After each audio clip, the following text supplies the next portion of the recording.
Lakeville, the town named after the Ville of Lakes, when really there's only two of them that you can actually get your boat on. But you know what, that's neither here nor there. If you're watching this video, you're probably wondering, is Lakeville a wonderful place to live? Well, I'm gonna say yes, but don't just take my word for it. This one, we're gonna talk a bit about the pros and cons, el positivo y negativo, as my Spanish friends might say, and really break down what makes Lakeville tick. So with that, let's take a look and get into it.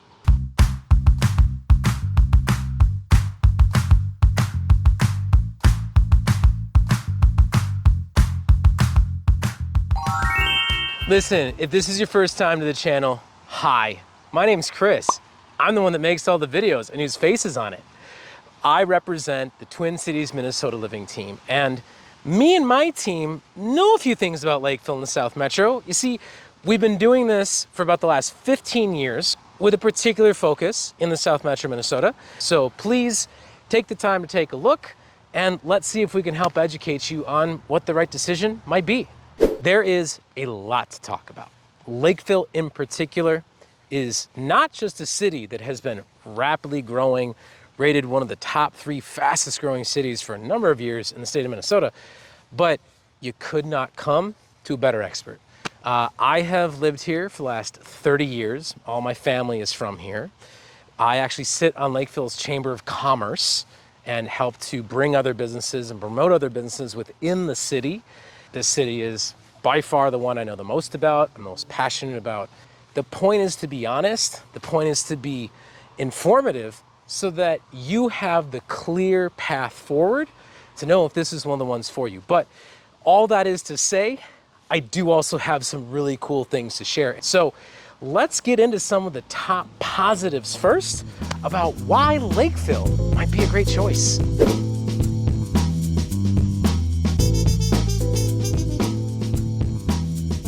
So in particular, one thing I have always adored about Lakeville is that despite being known as kind of like a part of suburbia, there is a lot of outdoor life here. There are a lot of public things to take part in. This one in particular holds a very dear spot because of how it honors our veterans, because of its just general proximity to put in everything that our city tries to pull together. We have 1,700 acres of outdoor green space and public parks. Now that's split across 68 different public facilities that you have access to, and over 125 miles of pedestrian bike trail. I would say across the board, Casperson Park, which just recently put an outside auditorium into its mix, and Hanrahan are probably 2 of my favorites. If I didn't tell you where you were and just sort of dropped you off, you'd think, okay, maybe I'm in something more rural. I have access to all this green space, I have access to all these trees, and yet from where we stand right now, I am literally within walking distance of their downtown. Pro number 2, uniqueness of a lot of our restaurants and our nightlife. Look at this lake area out here. I'm actually in front of Chart House, which is one of the more like very unique, very one-of-a-kind restaurants that it really tries to give you kind of like an old maritime feel with the lighthouse and the boats and the steering wheels and everything that they have inside. All of that is meant to be one of a kind. And while we may not have the overall variety that I wish we had in the city, Lakeville has some really unique spots. Chart House is a good example of one, but you get closer to our downtown, we also have Lakeville Brewing Company, Angry Inch, you've got Porterhouse, which is always booked for like a really nice surf and turf, steak dinner, premium martinis. You know, so there's little things like that that Lakeville's been very good at doing. While we still do have, you know, the Cracker Barrel and some of the standard, I think there's 3 McDonald's in different locations, you know, they still have some areas that are mom and pop, locally owned, locally supported.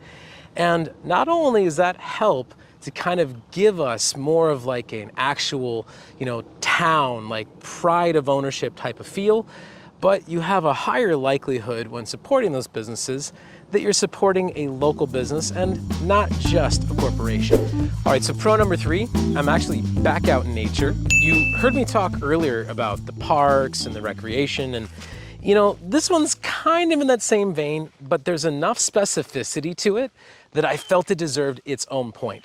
So I'm actually here at one of the entry points off 185th and Judicial Road, which is just on the outskirts of Brackett's Crossing Country Club and Estates. I think in general, what I wanted for point number 3 was just to describe Lakeville is freaking green.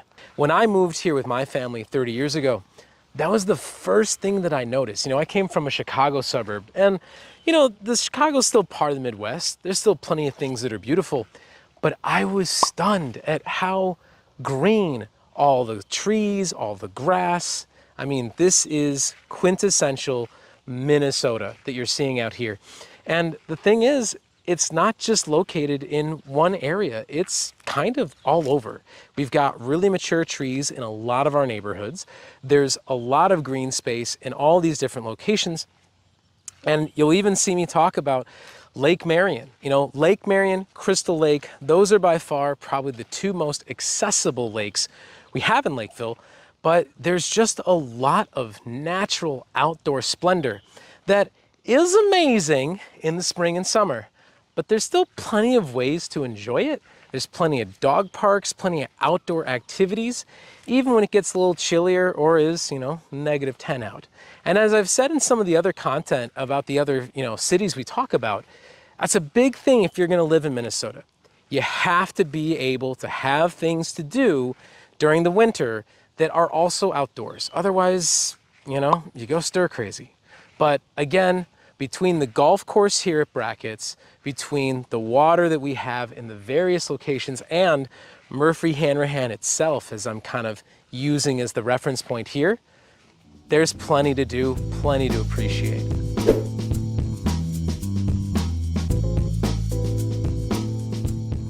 Let's talk schools. So Lakeville currently has 2 high schools. I'm actually here at Lakeville North.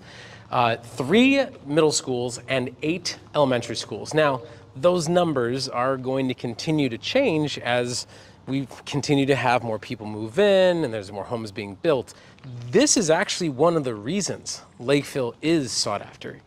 Lakeville is pretty consistently ranked A for their school ratings, for their education, for the ways that people have access to it. Now, like I said, I'm here on location at Lakeville High School. Lakeville North. I'm sorry, I'm dating myself a bit because when I graduated from here, it was the only high school, so we just called it LHS. But I'm not gonna reveal my age in this video. I'll let you guys figure that one out. But we had great access to activities. You know, the classroom sizes were very adequate. I personally got really involved on the soccer team, the theater. I was actually the Phantom of the Opera, believe it or not. I mean, there's a reason this continues to stand the test of time for Lakeville, and it continues to have that sort of appeal from people kind of all over the South Metro.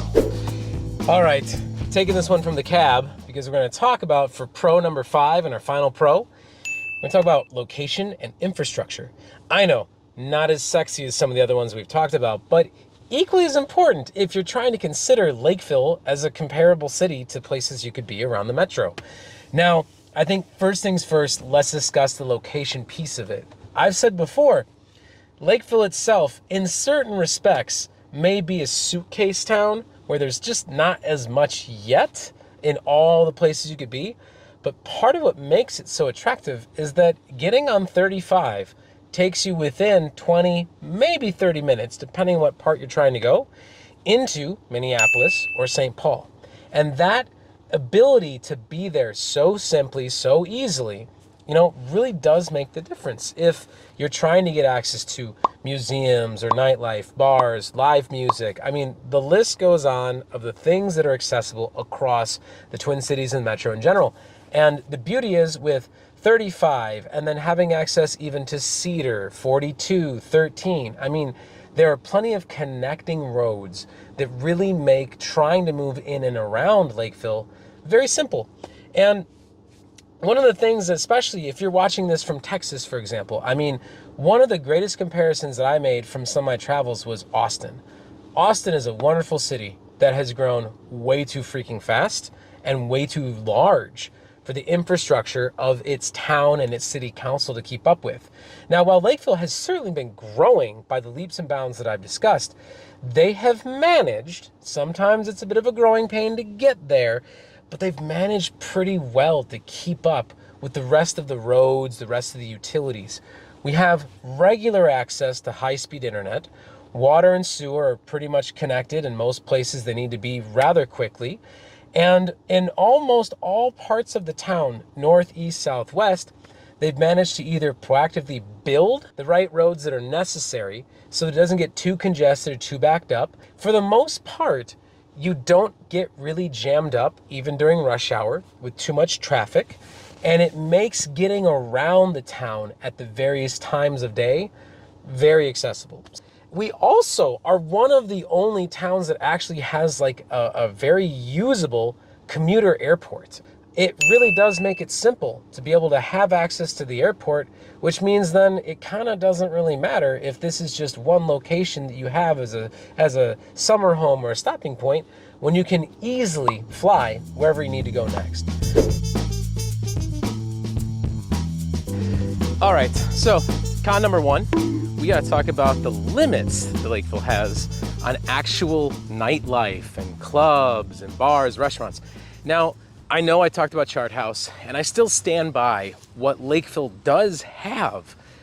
Most of it is mom and pop, it's unique. There's not a ton of overwhelming chain restaurants when you start to go to the actual sit downs. I mean, they still have their KFC, McDonald's, Burger King like anybody else.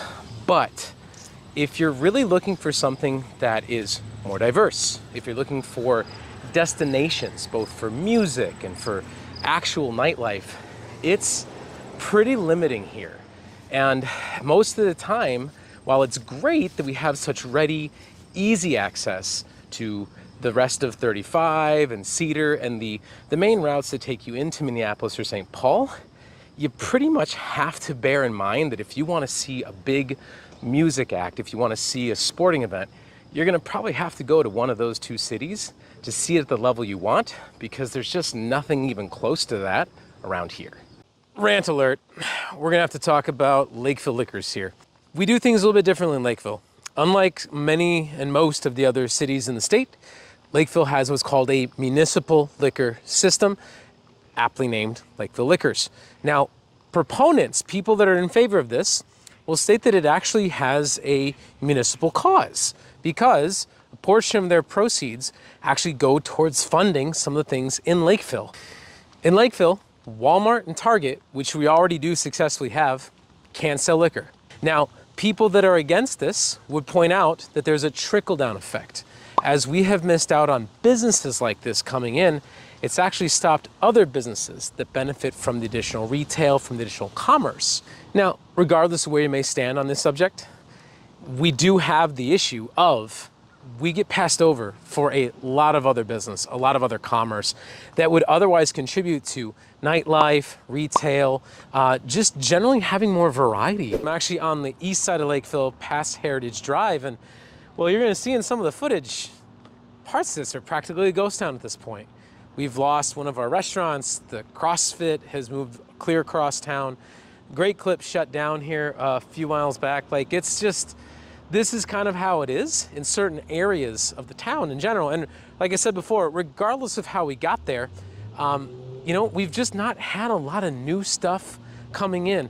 Unless you're a fan of just a couple local breweries that we have downtown, like LBC, Lakeville Brewing Company, or the Essential Babes, the classic towny bar, you know, we're kind of limited on those options. And for the most part, people have to either go outside the city or, more appropriately, even go downtown, whether that's Minneapolis or St. Paul, to really find anything with some culture or some distinction.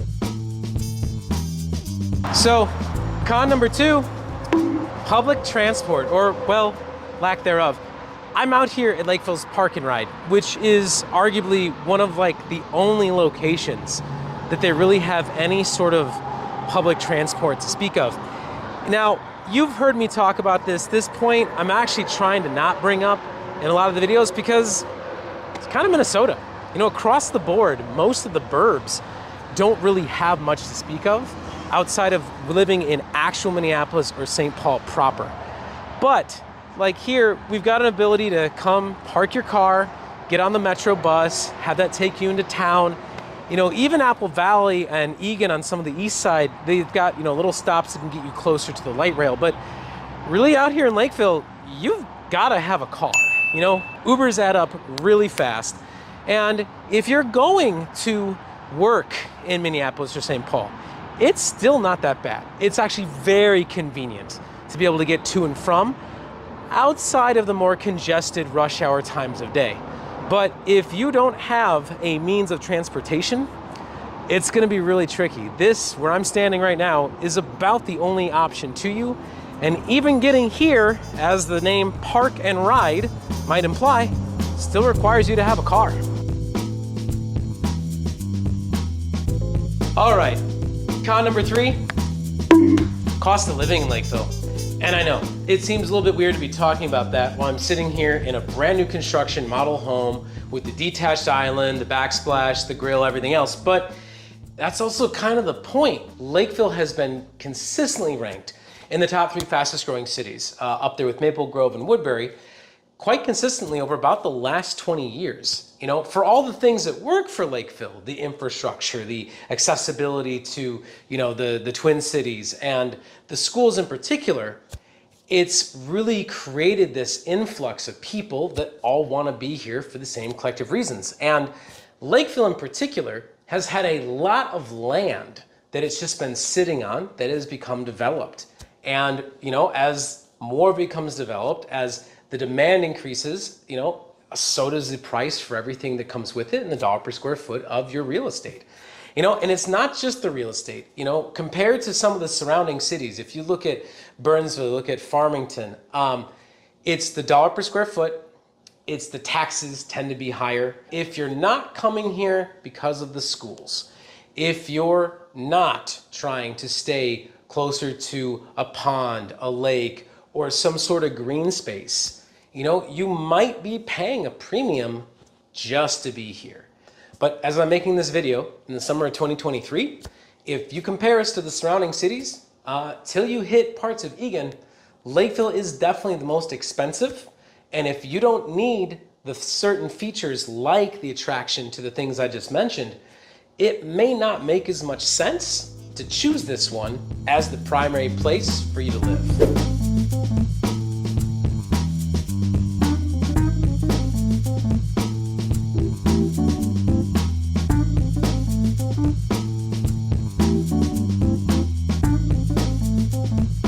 All right, there's Lakeville.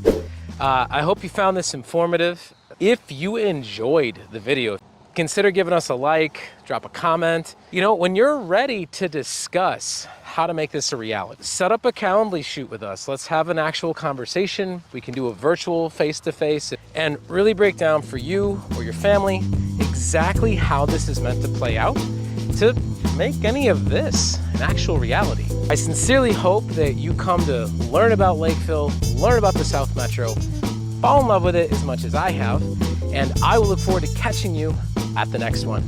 Have a great day, guys. Take care.